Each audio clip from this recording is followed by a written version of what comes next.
Hi guys, welcome back to the channel. So today I'm going to do a very quick comparison between the Motorola G9 Play and its big brother, the Motorola G9 Plus. Now sadly, and very sadly, I no longer have my Motorola G9 Plus, so I can't do a direct comparison on screen for you, but I can go through the specs of each phone and show you some camera samples of each phone to see which one might be better for you if you are looking at either of these phones.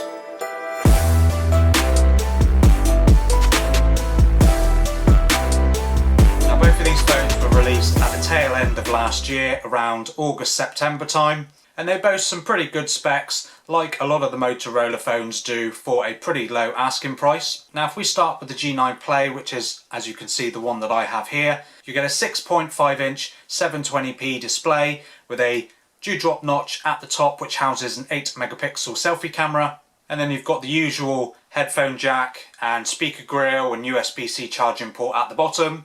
And if we flip the phone over, you get a triple camera setup which consists of a 48 megapixel main camera and then two 2 megapixel macro and depth cameras. And inside you get a 5000 milliamp battery which supports 15 watt fast charging. And inside the G9 Play you get a Snapdragon 662 processor, which is absolutely fine for just taking care of your daily things on your phone, a bit of web browsing, light gaming, using the camera, etc.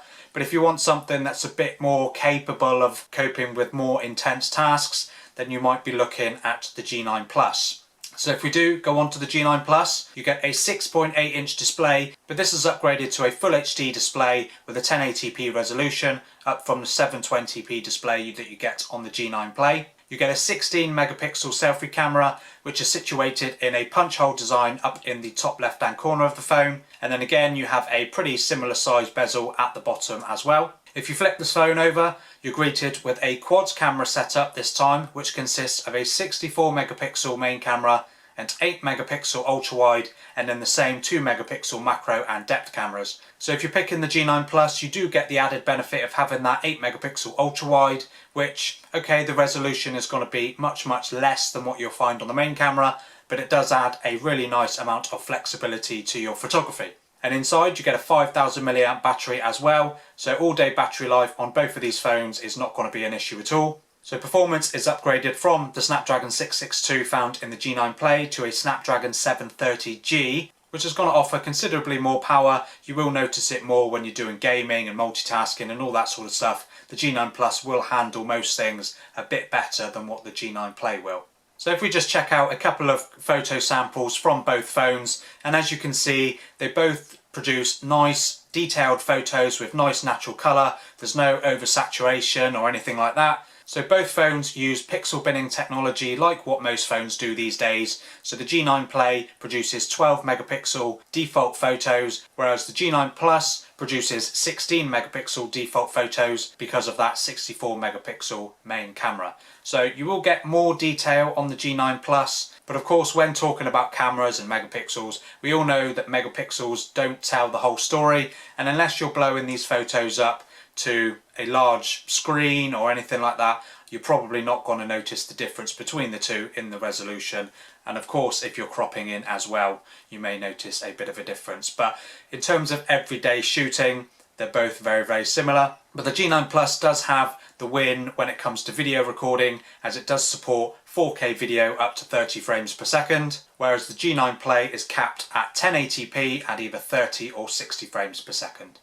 And charging speeds are also boosted on the G9 Plus, where you get 20 watt charging on the G9 Play. Earlier I said 15, but it is in fact 20 watts. This has increased to 30 watt fast charging on the G9 Plus. So you're a bit low, you plug your phone in, the G9 Plus will get you a lot more juice quicker than the G9 Play. And for those of you that are interested in the scores on Geekbench or Antutu, the G9 Play scores around 170,000 on Antutu, whereas the G9 Plus scores around 250,000. So there's quite a big jump in performance between the two, but obviously now the Snapdragon 730G in the G9 Plus is getting on a bit. There's plenty of other 700 series processors that are going to be more powerful than the G9 Plus, such as the 750G, then you've got the 765, 778, 768, there's all sorts. So the G9 Plus has of course got one of the older 700 series processors, but even now it should handle all of your daily tasks no problem.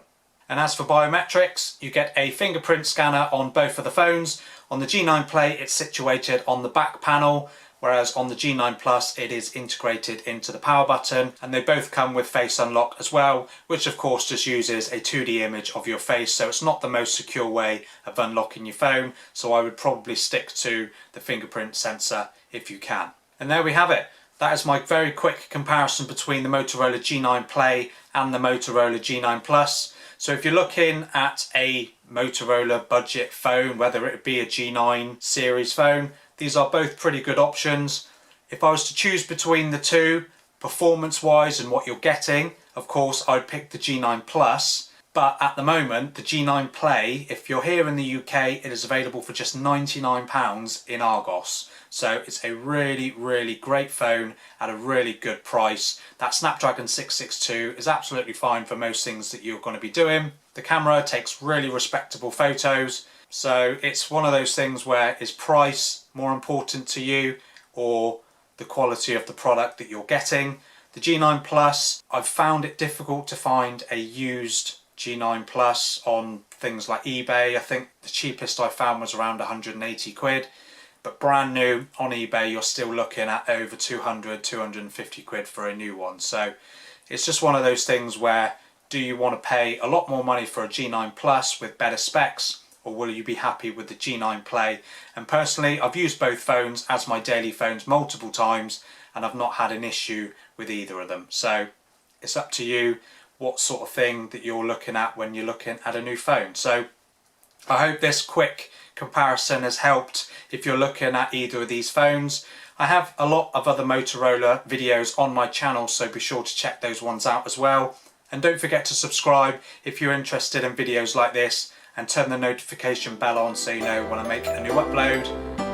And thank you for watching, and I'll see you in the next one.